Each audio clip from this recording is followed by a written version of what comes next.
we're talking today to Little House in the Prairie. Listen, welcome to the show. This is Sara Vidulich. Okay, what's your maiden name? Sara Harmon. Harmon. Sara Harmon. And so I don't really know your testimony. I hate to say it, but in my head, I'm thinking that you were raised in Canada in some cottage. You milked the cow, churned your own butter. Oh Lord. Huh? Because I don't know, when I think of Canada, I think of rural, like, hillside. I don't know, because I know Montreal is Canada and it doesn't look anything like that. But in my head, I just think, she's like that kind of a Canadian. And so I want you to share not only your testimony, but you just came out with a book. Yes. Stand Before Kings. I have not read it, so I'm not going to stand up here and be like, oh, this is a fantastic book. I have not read it yet, but thank you for the copy. Yes. And I want you to get into that. I want you to promote your T-shirts, and you have a podcast, which is phenomenal. So introduce yourself and what you do for the ministry first and foremost. So my name is Sara Vidulich, and I am an editor here at Revival Today. I like to call myself the assistant media director, but Ram reminds me assistant to the media director. Right. So that's good. Keep you humble. There's that. I'm actually not from Canada. I've only lived there for about 2 years.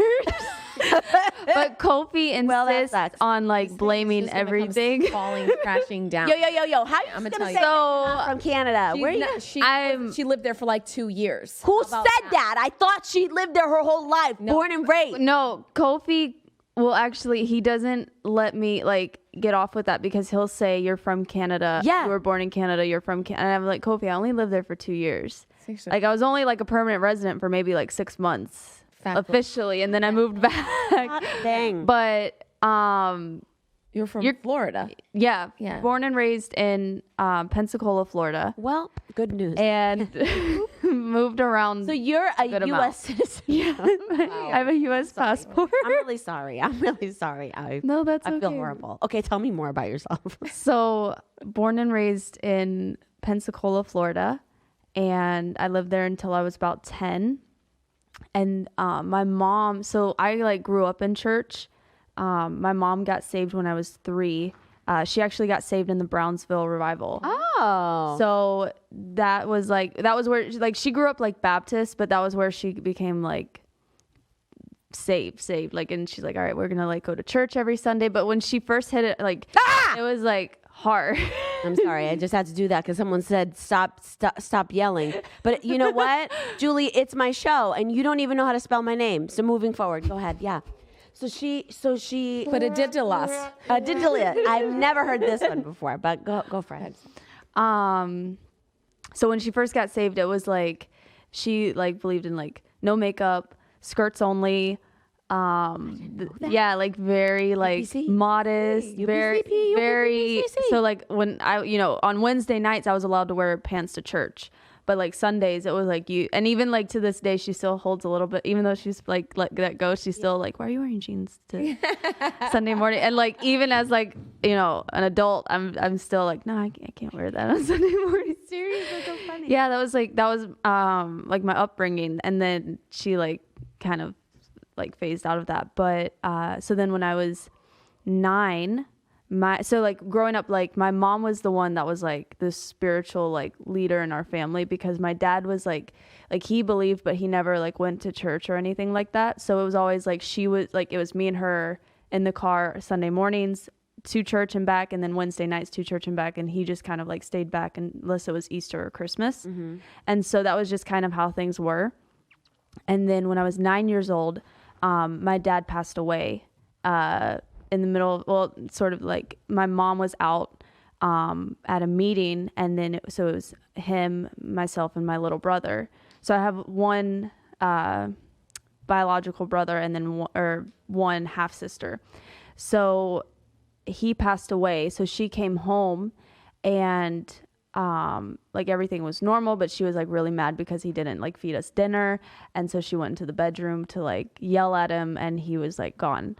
And so that was like, my brother, he was only, I think 4 at the time. So he didn't really know like what was going on, but I kind of knew. I had like a better understanding of everything. And How old so were you? 9. I was 9. 9.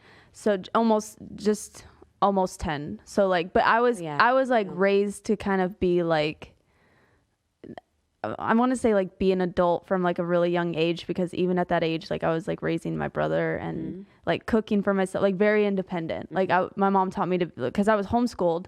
So she was like, today's lesson is you're going to go to the grocery store at like 7 years old. She's like, you're going to go to the grocery store. You're going to pick out what you're going to cook for dinner. And like, I would have to go and like shop and like come home and cook. Wow. And like have dinner. So it was like, that was just how it was. she taught me. Yeah. So, I might not have known how to spell my middle name till I was like 9 years old. You could cook. But I could cook a can of corn like nobody's business. So it was, so that was in November, I think of 06 or 07. And then, so my mom, like she was dealing with all that, becoming like a single parent now. And then she, some family like offered her to help like pay for the house and like the mortgage and help with all the bills if she like would like vow to not remarry. And I mean, she was 34. So I mean, she was still like really young. Yeah. And so they were like, heck? yeah, they were like, I'll take your mortgage. But like, they kind of just wanted her to, become like a shut in and just kind of like draw the blinds and live at home. And That's kind of cray. so she was like, no, like I'm going to get remarried. And so, she signed up for eHarmony after all of her friends like convinced her to do it, because she like didn't know anybody like where we lived.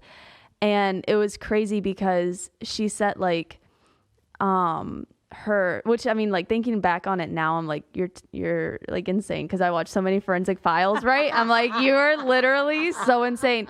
So she set like her radius of like the people she wanted to meet like within like 50 miles or like 100 miles or something like that. And she got matched up with my dad now, who lived in Illinois at the time. And he had just was recently divorced. And so my dad passed away in November. She met him the end of February, March time. And so he had just finalized their divorce. So he had 3 kids. She had 2 kids. And so they matched up on eHarmony, and he was like, yeah, I'm a pastor and I live here in Illinois and I work and I have my kids, and like they just got to know each other.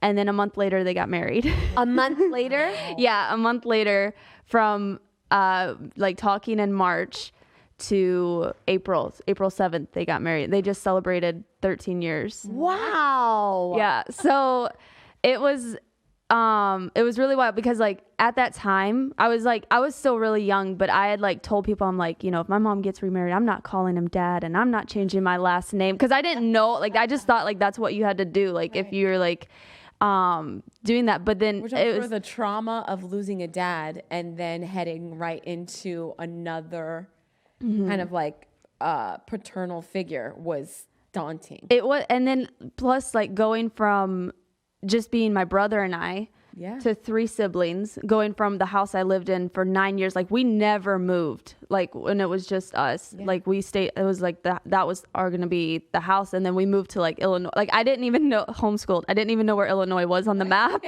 And so my aunt, and like that was the thing, is like my mom dropped me, and she dropped me off at my aunt's house.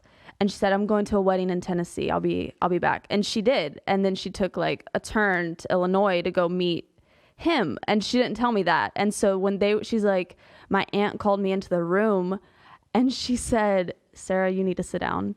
She said, you're not going to believe this. Your mom done went and got married. And I said, oh, she said, yeah. And they're driving down now to come get you, and you're going to move to Illinois. And I was like, what the heck? I was like, that's major. I was like, oh, okay. She said, no, Sarah, here's Florida. Here's Illinois. And I was like, what? Like, I was like, but then it was so, because like, I remember even 2 weeks leading up to that, my mom like introduced me to him like over the phone, and she's like, because there's no like FaceTime or anything like that. She's just like handed me the phone. She's like, here, you want to talk to him and stuff. And I like, they weren't married, but I had like called him dad. I was like, I love you, dad. Have a good night. You know, I was like telling him good night, and they were like talking about getting married or whatever. Right. And he like, I mean, he's a softie, but like he was crying.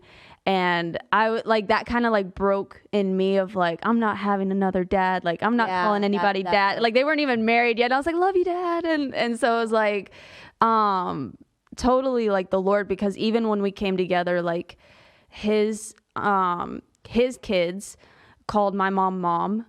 And then we always called him dad. Yeah. And we always called like, this is my brother. This is my sister. And like, we never used the word step. Like this, like it was never like, that's my stepdad. So it's always hard to like explain like to people that my dad died, because I never like talk about him being my stepdad, and they're like, what? And then like they see family photos and they're like, oh, you and your sister look so much alike. You could be like twins. And we're just like, we're not even like related. Like, we don't even come from the same like bloodline, you know, but it was like. Did you get along with the kids, or did you like hate their guts? It took a minute, because I had to share a room with my sister. Okay. And so for me, that was like something new, because I went from like being on my own, like independent, like, you know, and I remember that too, because like that was the time that, you know, when we moved, I gave her like all of my like stuff, like all of my toys, like dolls, Barbies, whatever it was that I had. I'm like, she's younger or older than you? She's younger. She was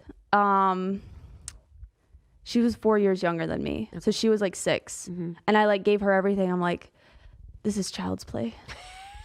I'm the big sister now. I'm the adult. You can have I won't play with this anymore. Like, I have to be like the adult. And so it was like, I gave her all of that. And then it was and we like moved around a bit through like growing up through that. But it was weird, because he was a pastor. So then I like overnight became like a pastor's kid. So like, I didn't know what that was gonna like bring with being like a pastor's kid and like seeing ministry from that side, versus going from like, you know, having a dad that like never really like got into all of that, to like now I have a dad who's like, side note, you know, I just did the math on this. So your mom is going to be celebrating 13 years. They just did. They just celebrated 13 years. This month. I am going to be celebrating with Abel 12 years this summer. So 12 years ago, you were 9, 10 years old? How old am I? 23. Yeah. So 13, 14 years ago. Well, it might have been 06 that they got married in the beginning of 07. Yeah. Yeah. That's bonkers. Wow. I look really young then. So, but I had turned 10 like in January. So I mean, there's like that extra year. That's crazy pants. But okay. Yeah. So now you are traveling, you are with a new family, and where does it go kaput? Where are you like, I'm gonna do my thing? 15. 15. I'm telling you, 15 is 15. So, I don't know about 15 that. 15 was when most people went crazy, or they found the Lord and were totally You're right. You're changed. So right. That's a really pivotal. That's a really pivotal time in like somebody's life, where if you could either launch into what God has called you to do, or take years trying to get back to where you're supposed to go. Yeah. So what happened? So we were living outside of Chicago. But now, mind you, you're a pastor's kid. What do you think about the whole ministry aspect? At first I didn't mind. But then around like when I turned 14 and 15 is when it was like, because I felt like everything I wanted to do, oh no, you can't do that because we're the pastors. And so it's like, oh no, we can't do that because we're the pastors. Like, you're the pastor's kids. You have to set the example. Like, you know what I mean? Because like at that age, room like for error, everybody puts you on a pedestal. You right. can't do anything wrong. You can't be funny. Yeah, you can't. None of that. It's like you couldn't do that, because like the church, like basically like we reflect them, and people would say like, oh well, you can't, you know, like, because my parents always like they never wanted people to be like, oh well, you can't control your own kids, so how are you going to help me control mine? And so it was like, and so we felt that even like more, because it's like, you know, but then at the same time you're I'm like 14. I don't know Right. what I'm like, what's going on or anything like that. So it was very different because like, even though we were in church and stuff, it wasn't like I was like, even though I grew up knowing like about heaven and hell, and I accepted the Lord into my life, and I like grew up in church and stuff, I hadn't at that point, I hadn't had that moment where it became real to me. It was kind of like I was just riding off of like my parents' salvation, and basically like deciding like, okay, well, my parents wouldn't like this, so I'm not going to do it. Not like from a relationship. Right.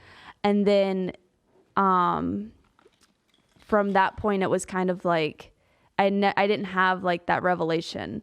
So it was like, I can just kind of do what I want. And so at 14, just about to turn 15, I had talked my parents into letting us go to a public school for 1 year and just to see how we liked it. Cause I had only been homeschooled my whole life. Yeah. And they were like, all right, that's fine. You guys want it. That's fine. Bus will be here at 5 a.m. like you guys can have it. And from that, like, it didn't, I'm not going to say it was the worst thing I could have ever done, but I wasn't like spiritually strong enough. So like when I got around like unsaved kids at that age, it wasn't like I was going to be like the spearhead that like, right. I'm going to bring you to, even though I brought them like, hey, you guys should come to my youth group, and like, or like, no, I can't go to that party this weekend because like my parents are going to say no. Like, Right.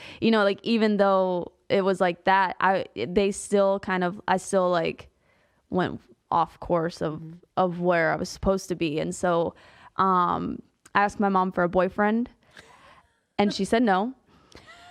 So I got a boyfriend. And that was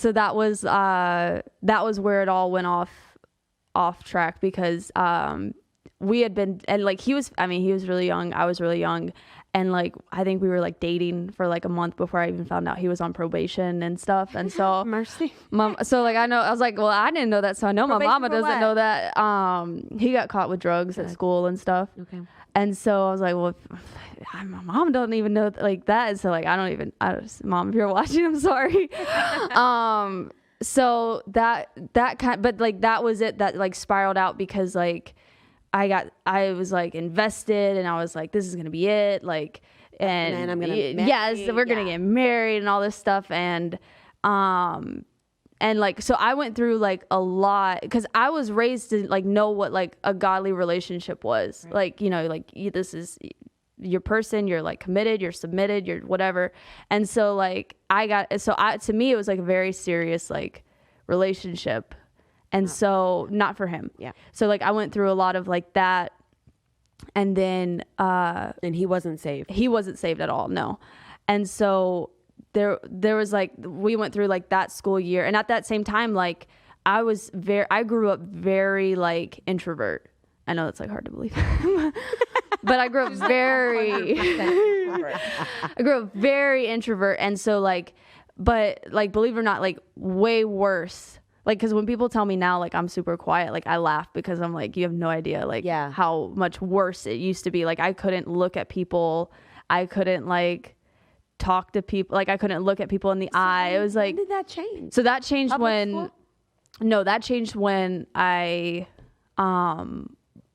that changed at 18. Because, so I went, I was 15, almost 16 at this time. I was 15. We finished out that year of public school. My mom like saw like how detrimental that guy was in my life and stuff. So before the school year even ended, she told me, we're moving to Florida to go play Disney World, while because my dad worked in the oil field, and so he was in a 6-month contract. She said, so while he finishes that out, we're all going to move and go to Disney World, get season passes, and we're going to live there. And I was like so heartbroken, because I'm like, I don't want to do a long distance. Like, I'm supposed to marry. I'm not like, what are you talking about? And then later she told me that was specifically so we would break up. Because she knew, like, she moved our whole family. Because she knew. She's like, you're not going to last, like, when you're long distance. And sure enough, we didn't. We lived probably like 2 more months. And then I was like, all right, I'm over this. Yeah. And so we moved to Kissimmee. And my mom was like, we're going to go check out this church that your dad like knows about. He knows like the pastor there, and we're going to go check it out. And it was the river. And so my mom would drive an hour, and I loved it. I loved like the youth group there. I loved like, everything about it. And so my mom would drive me every week an hour to the river and back, just so I could like be a part of that youth group. And that was where that was the moment for me where I was like, this is it. Like, I'm saved. I want to live for the Lord. Like, baptized in the Holy Spirit, like speaking in tongues, like, all out, like, this is it. Like, I was, like got rid of everything that reminded me of like my past, like everything. And so, we did that. And then when we, like, I think probably 9 months later, my mom's like, we're moving to Canada because she wanted to live somewhere different. Wow. And so we moved there. And then at the same time, it was like, I felt like, looking back, I think it was like, I didn't develop myself enough, like literally to like withstand. Cause when we moved away, I was like, yeah, this is it. Like, I'm going to like be the Christian. I'm going to be like, and in love that kind of an atmosphere, it's very easy. Yeah, it was. And then when we moved, and it was like the church there, like we moved up there for my parents to start a church. And the pastors that were up there said, yeah, you should come start a church here. We'll even help you. We'll be like sister churches. And then we moved up there, and the pastors told my parents, yeah, I don't think we should open any more churches. We should just focus on filling the churches we have now, and like backed out. And so it was like my parents, like we were renting like hotel conference rooms, and there were some Sundays it was like we showed up and it was like only our family and stuff. So it was like, wow, they were like ready to go, but like other people were backing out. So then, finished out, by this point I was probably almost 18, I think 17 or 18. And, lived in Canada for like a year or two at this point. And then, my dad had always told me though, when we moved there, he said, cause like I was ready to be married at like 17. Yeah. Like I was like, this is it. Like I'm gonna, like I've seen it, and I'm like, and then I went to the river, and I'm like, there's Christians out there. I know it. Like I know it. And so like, I was like ready. And my dad had told me when we moved, he said, Sarah, like your husband's not here in this city, like where we lived. He's like, he's not here because the city we lived in was like in the middle of nowhere, and there was only like maybe 2 churches in the whole of like 100,000 people. Wow. So he's like, he's not here. He's like, so when you're ready, my husband's on. So this, he's like, so when you're ready, you let me know. Like when you're ready to meet someone, you let me know, and I will send you somewhere to go meet him. Wow. And I was like, okay. And so that was kind of like in the back of my mind, I think he said that for like a year. He's like, when you're ready, you let me know, I'll send you to go meet someone.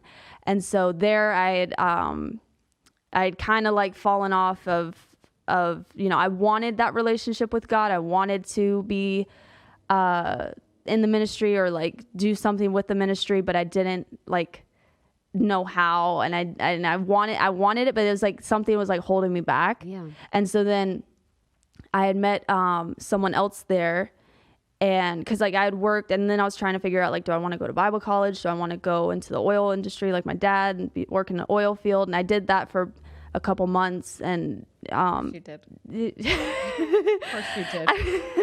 I did that for a couple months to see how I liked it and stuff, and it wasn't for me. So but then at that point, which this was crazy because I was 18, almost 19.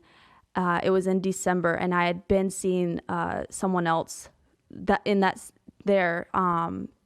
for like a couple like months. Mm-hmm. But I knew like I knew like this isn't the guy for me or anything like that. And because he was all messed up, he wasn't saved, and he said he was like, he's like, I want to be saved and like all this stuff. And his dad was a pastor, and but he was like psychotic. So I like got to this point where I like wasn't living for the Lord.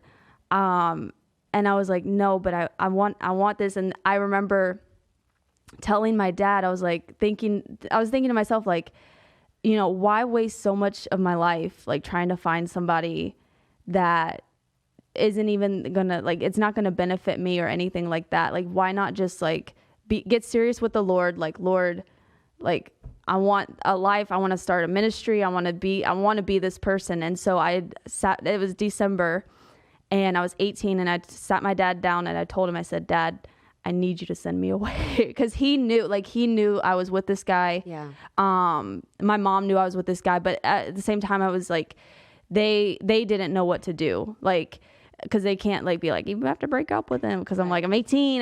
You know what I mean? Like they didn't want to like jeopardize like our relationship, but at the same time they're like, you need to do something else with your life. And so, I just like that was like my moment where I like hit rock bottom, basically, where I was like I wanted to have a relationship and with the Lord and like an actual relationship. And so I told my dad, I was like, I need you to send me away.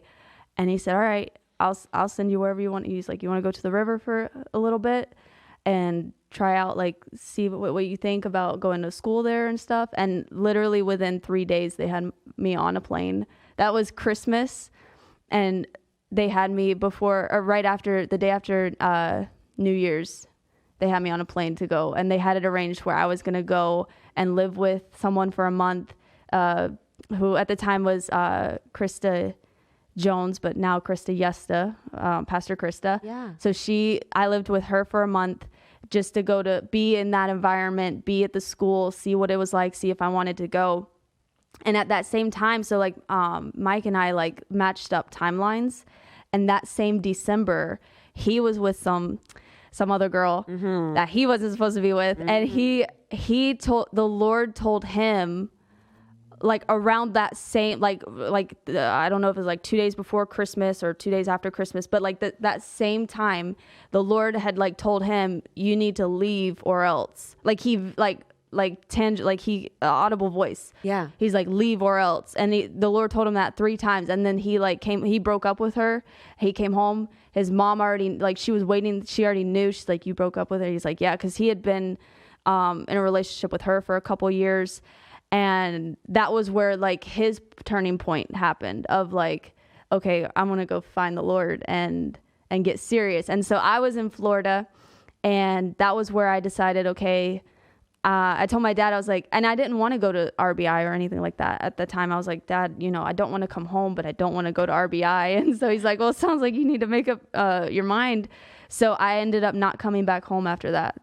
I left Canada and I never went back home. I just like lived there and then got an apartment and then started school and then did 2 years in RBI there. Wow. So that was, and then Mike came down a year after. So I had already gone through my first year, and then he came down because he got saved through Jonathan, like really saved. Like, he has like similar story. He grew up in church, but never really like had that, but encounter. It was, that encounter. But then he got saved, and then because his mom, which this was crazy too. I don't know if I've ever told you this. So my parents, the Hawaii trip that Mike and his brother John went on, that was the Hawaii trip that my parents had booked because they were going to go to Hawaii with Jonathan. Yeah. And then they backed out.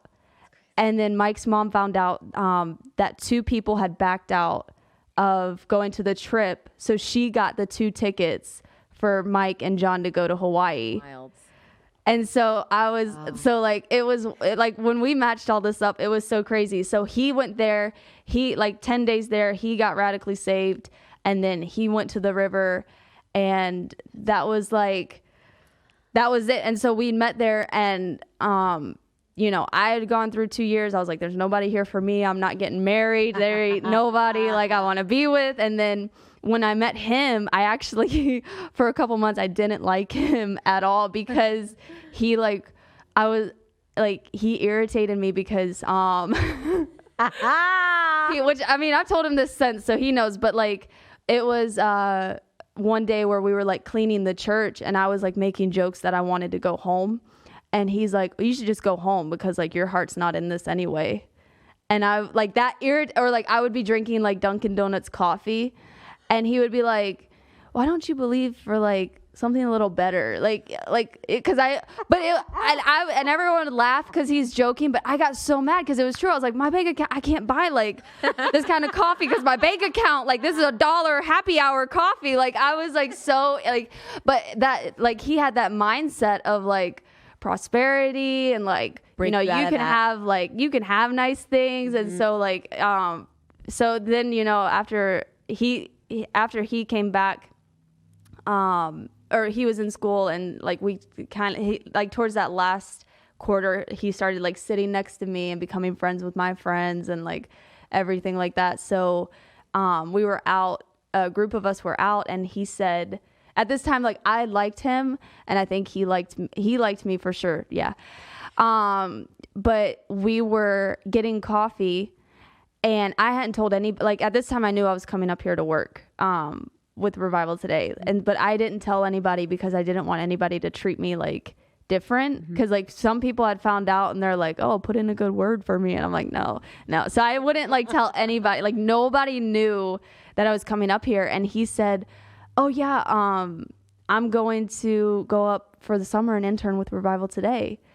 And I was like, that's weird because I'm going up to move up there. I'm like, yeah, that's crazy. How and because he didn't know, and he's like, oh, and so we ended up like leaving to drive up here the same time, and spent that summer, and that was the summer we like dated, got engaged, fell in love, and got married. So that's amazing. Now we're here, but that was, you know, but going back to what you were saying about when what like kind of came out of being like such an introvert was when I started going to RBI, because they would like, you had like requirements to like soul win and things like that. Yeah. And like, I remember I had never won anyone to the Lord, like just straight up, like walked up to somebody and said like, hey, and you know, let's get saved. You know, I'd never done that.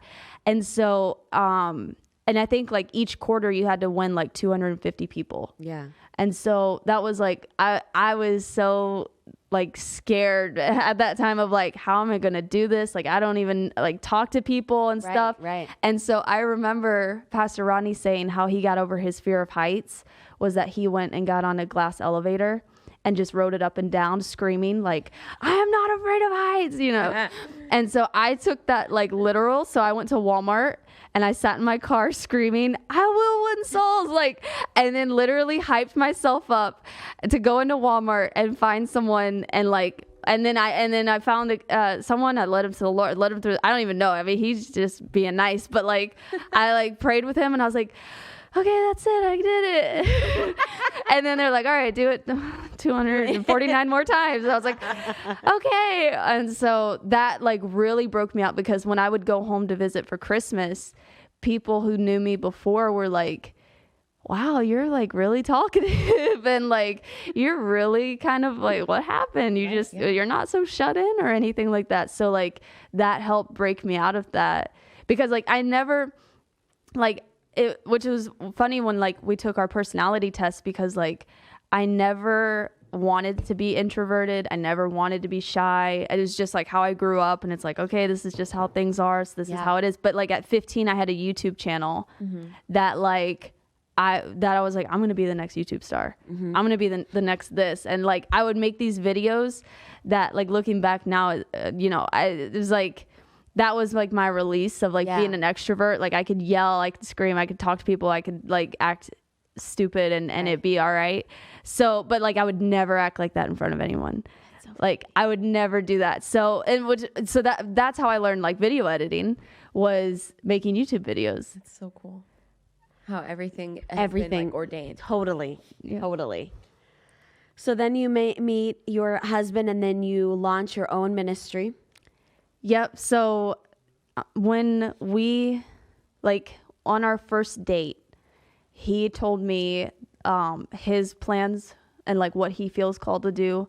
And then I told him my plans, what I feel called to do, because he wanted to like make sure that we like match up. Sure. So his was, I feel called to be an evangelist, and this, and this. And I said, I feel called to be an evangelist, and this, and this. And so, which was really crazy, because my first year of RBI, I think that was when I found out about Jonathan. And I remember telling people like, before I even like had the thought, because I never thought I would like come work for Revival Today. I was like, no, I couldn't reach that point. Like that's way too like far up there. I'll just go work for like a smaller ministry or something. But I told everyone because they were like, what's your goal when you graduate?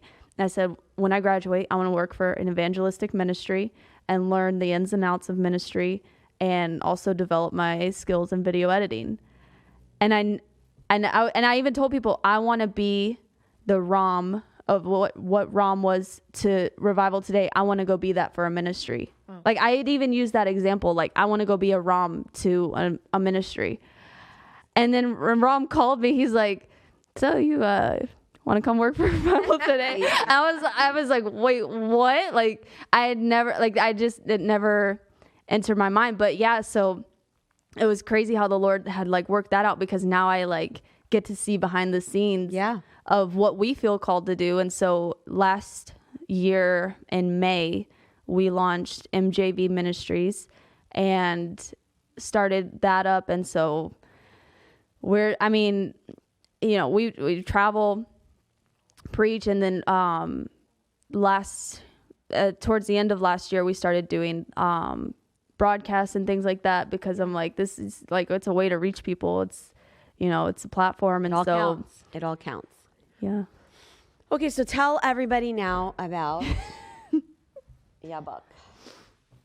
So in the beginning of this year, during 21 days of prayer and fasting, actually, so last year in October, I had like made it a goal to write a book about being a creative in the ministry, because so many people, like myself included, like I never could find anyone that was like, I'm in the ministry and I'm a video editor and I have this eye, or like whatever, like artistic, I'm a writer, I'm a filmer, whatever it is. Like I never had like that example from like someone who was like taking it from a ministry point and a creative point, where it was like, not only can you edit videos and produce things, you can also get people saved. Well, I think like even just the thought of that, because it's a brand new market. Like even when we were younger, they didn't have like what's available to us now. So you literally have to start from ground zero, carve your way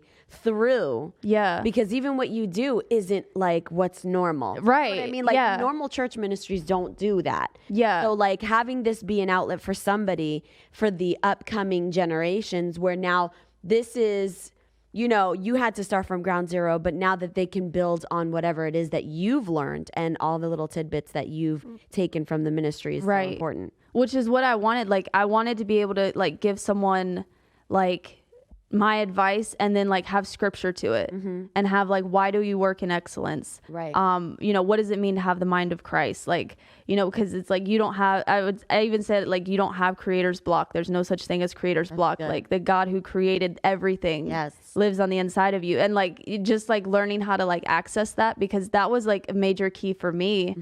And like, even like speaking like that, like, changing the way I talk and things like that. So I was like, there's no book out there that does that. No, you're right. So I'm like, I'm just going to write one. Right. That's good. And so during the 21 days of prayer and fasting was when I wrote it.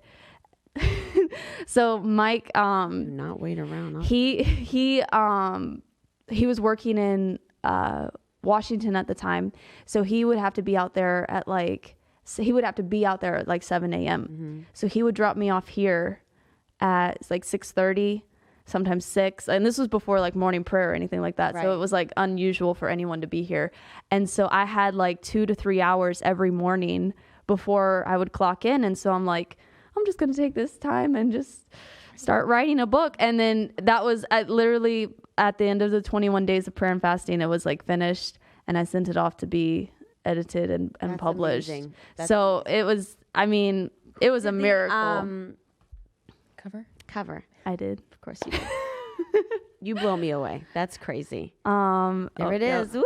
Wow. Where can they order this? You can get this on Amazon, or on my website, saravidulich.com. Sarah, well, y'all need to spell it. Oh, look, there. Actually, your name is right there. Sara without an H. Vidulich, Vidulich. Saravidulich.com, yeah? Yep. So you can get that book. It's called Stand Before Kings.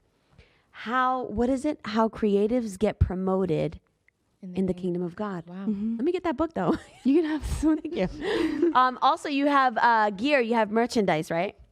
Yes, I with the book released some sweatshirts, some t-shirts, and mugs. So you can get all of that at saravidulich.com/shop. I like that. I like that. Listen, if she can write a book in 21 days, Yo, I'm time of saying. quarantine, I'm do something saying. very special. I'm Do saying. something special That's during amazing. this time of quarantine. Seriously. What other word did we decide for quarantine? Lockdown. Prison. Something that's positive, right? A positive spin. Vacation. Staycation. On your staycation, look at this with... You know what Adeboye calls it? Compulsory holiday. That's what we're going to be calling it. Listen, I'm not going to sit here and pretend that I know what compulsory is. It's like a forced holiday. Okay. And a holiday in other countries is like vacation. It's a forced vacation. Okay. So I like the compulsory forced. vacation. I like the forced. Compulsory. I like the easy peasy. Forced Much a nicer word than forced vacay. Thank you for sharing your testimony. I want you to understand that it is so easy. I've seen so many people. I guess it all starts. The first step that you have to take in going in the direction that God has instructed for you to go to, or has called for you to go, has willed for you to, walk in, is making the decision to do it. And it doesn't start like you didn't know you were going to write a book in 21 days. You didn't know you were going to be, working with Revival Today, starting your own ministry on the side with Mike Vidulich as a husband. Yeah. You didn't know like all of the little details of it. When you decided in Canada that I have to break up from this toxic relationship and I need to get out of here. It's interesting that that's kind of like the vein among the people here. Yeah. It's like God said, go. God said a move, thing, I and there need was to obedience go. attached to it. There has to Yes. be something that you detach yourself from in order to bring that commitment into reality. Right. There's that and Abraham went the very next day. There's just like everybody knew that there was a small window of opportunity. No hesitation.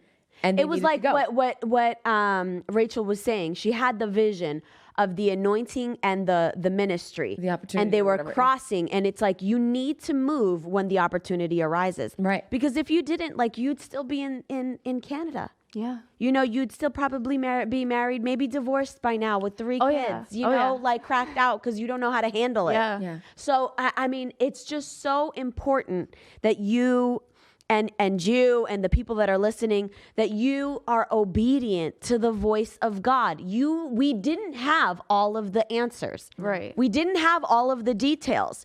And, you didn't have a choice in the fact that your dad passed. Right. You didn't have a choice in like moving yourself like throughout the entire world. You didn't have a say in that, So like you did your best with what was afforded to you. But ultimately you decided to choose to go in the direction of the call of God on your life. Like you felt it, you sensed it, and you're like, I'm just going to go. Even though I don't really want to go to RBI, you ended up there anyway. Yeah. It's just attacking what God is telling you to do. So whatever that looks like, it's so important that you do it, and so important that you are obedient to that first step.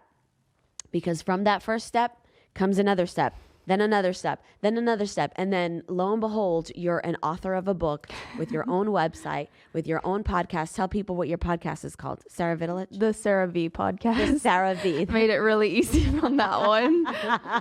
The Sara without an H podcast. So check that out and subscribe to her podcast. Again, if you love our devotionals, when she came on board, she started editing it, and it just went on overdrive. The Pillsbury Doughboy scene, the madness, the Darth Vader, that's her. That's the creative genius you see is her.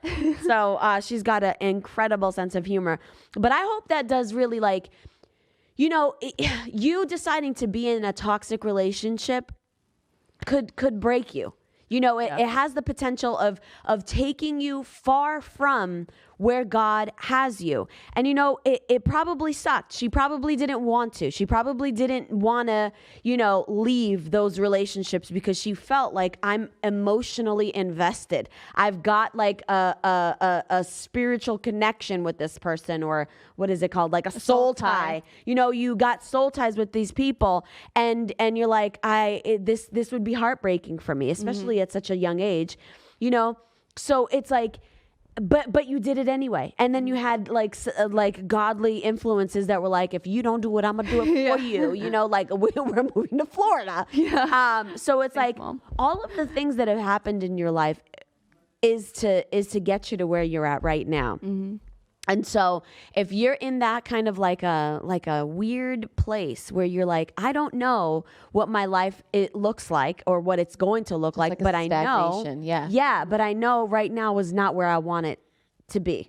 You know, like you could sense that, right? You could sense even when you were in the first relationship, you're like, this doesn't feel good. But I'm committed. You know, like, you know, you can talk yourself into things that won't produce anything. You could have been married to that first guy. You know what I mean? Like you could, like, there's so many possibilities, but because you said, there's just, we need to do something. There has to be a move. There has to be something that's done to get yourself out of that. And you know, maybe the Lord's telling you to move. I don't know whatever the frustration, if you look at frustration as a catalyst for change, then you'll understand that frustration is allowed because there's a direction that you need to move into. So during these times, like, take the frustration and do something about it. Like, get in your prayer closet. Being frustrated doesn't necessarily have to be a bad thing. No. It could just be a tell-all that something has to change. Correct. So let's reevaluate our lives and see what we can change. What we can change. And whatever that is, it might be just taking yourself and just placing yourself over here. Correct. 1,000 miles away. I don't know. But the thing is, you need to take a stand and say, I'm going to be one-sided about, you know, where I'm at with the Lord, and I'm going to go, I will pursue it. And I'm not going to have anything. And I'm now talking more so to the people that are in these toxic relationships, like Mikey was. Mikey, her husband, he was probably in a toxic relationship. You know what I mean? So it was like, but you're invested. He's Italian. He's been with her for 4 years. I don't know how many years. Like 3 or 4. Yeah, something like that. I don't even know. You know, it could have been 15 years. Like, you know, that's not something that would have been easy for him to do, is just like up and, you know, move from Queens to freaking Florida. Like, that's not, but you do it. And you see, you reap the benefit of just being one-sided when it came to Patrick and saying, I'm done drinking. Show me. And God will show you if you make those steps of obedience and say, listen, I'm sacrificing something here. I'm sacrificing, and it might even be just your comfort zone. People don't want to venture out into the world because of the unknown. I don't know what it's going to be like living in Florida. I don't know what it's going to be like, you know, moving to California or Chicago or wherever the heck, you know, the Lord is telling you to move to. But you got to push past that and come to the realization that if you want to be successful, if you want to do what God has called you to do, it's not going to be like you choose every single route. And it's going to look how perfectly what you have in mind. You know what I mean? Like that just doesn't, I've not met anybody who from the very beginning was like, this is what I'm going to do. It's my way. I'm going to go this way. No, there was always a sacrifice that had to be made in order to follow the call in God's perfect plan. But the sacrifice is so little compared to the blessing that's on the other side. You look back on it and you think, this ain't no sacrifice. This was the easiest thing that's the best decision that I could have done, is to follow the plans that God has for me. And Shirley just said it, just ordered the book. Can't wait. Yeah. Is this available on like Kindle? It is. on Kindle. Of course it is. But Of course it is. Sarah. She works in excellence. So get yourself this book, Stand Before Kings. And again, it's saravidulich.com. SARAVIDULICH. And if that's you and you know. Do you have any copies in the office? I can get them. I have them.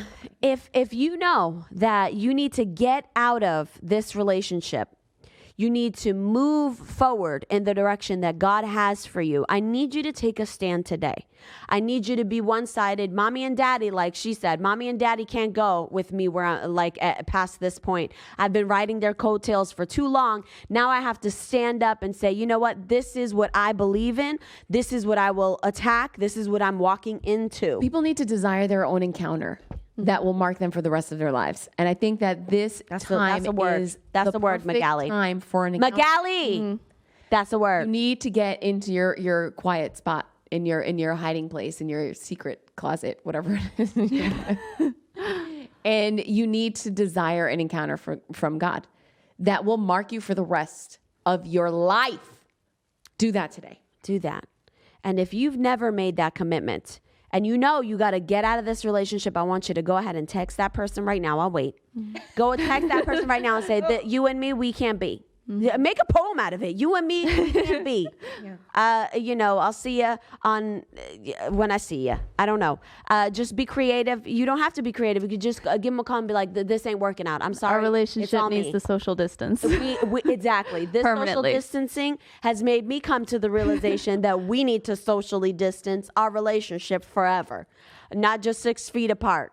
So I'm telling you, you need to get rid of the people that you know they're toxic for you. You just don't know because it just like stirred something up and you're like, oh, it hit you that right way because you know that is not the person that God has for you. So I want you to go ahead and in this time of forced vacation, go ahead and just detach yourself from those toxic relationships that are going to hold you back and keep you down. No, there is no time for that. Jesus is coming. I'm telling you what, Jesus is coming. So I want you to live holy. And I want you to be one-sided about what it is God has for your life. There's no time to waste. You know, you might be wondering what the heck to do. Why am I in this? I feel stagnant. I'm frustrated. It's you got to drop off the dead weight. No offense to him or her, but you got to drop them off and then just move towards that direction and say, God, I'm sacrificing this relationship because I want you. I want you to speak to me. I want to be used by you. Tell me what to do. And he will tell you what to do. Amen.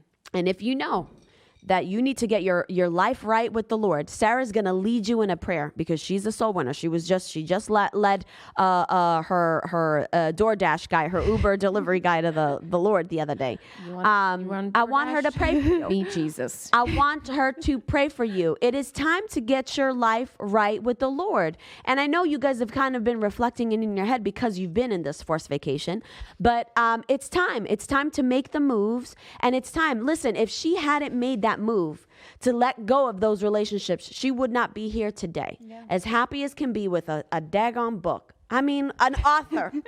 Huh? So I want her to pray for you. Go ahead. Father, I thank you, Lord, that you are making yourself real to people right now. Oh. Lord, that you are revealing to people who they need to cut out, what they need to cut out. Father, that you're revealing to them that they haven't gone too far. Lord, that they're not too far into something that they can't back out of, that they can't overcome. Father, the same way that you showed up in my life when I was 18 and pulled me out, Father, and set me on high. Lord, that you turned what the enemy meant to destroy my life for a testimony. You will do it for everybody else. Yes, you will. So I thank you, Lord, that you give them the strength. Father, that you give them the words to say. Lord, that you give them the wisdom of what they need to do. Father, that they don't rely on anybody. Father, that if it's a woman, Father, that she doesn't rely on that man, but she relies on you as her source, Father, that you will financially cover them, Father, that you will protect them, Lord, that you will be about them. So, Father, whatever the case is, Lord, that you are revealing it to them now, and I thank you for it in Jesus' name. Amen. Amen.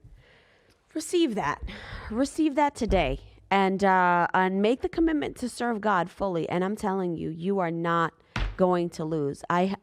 I'm telling you, you won't lose. And if you know of anybody who's in that type of a scenario and you know this person is not the right one, I want you to tag them. I want you to send this over to them. You don't have to like put them on blast. You can do a little message, you know, you know what I mean? But do what you can to let them know. There's no time to waste. And God has something so perfect for you. Mike and Sara, I mean, they're perfect for each other. They are amazing. And I can't wait to see what your kids are going to look like. It's going to be like a blonde, like Arnold Schwarzenegger, maybe? My prayer is just that they have blue eyes. Yeah, okay, Like, just inherit my blue eyes. Yeah. Not that his eyes are, brown eyes, they're great. And it's like very like Italian. Very well could be. So I'm just like, Lord. Do it. Speak it out. blue Everything eyes. you've spoken has come to pass. So go ahead and speak that. Speak that out. But anyway, we love you. Thank you so much for tuning in. Jonathan's going to be in shortly, 30 minutes less or whatever. So come back. I love you. Share this testimony. Share your testimony. Amen. God bless. Peace. Deuces.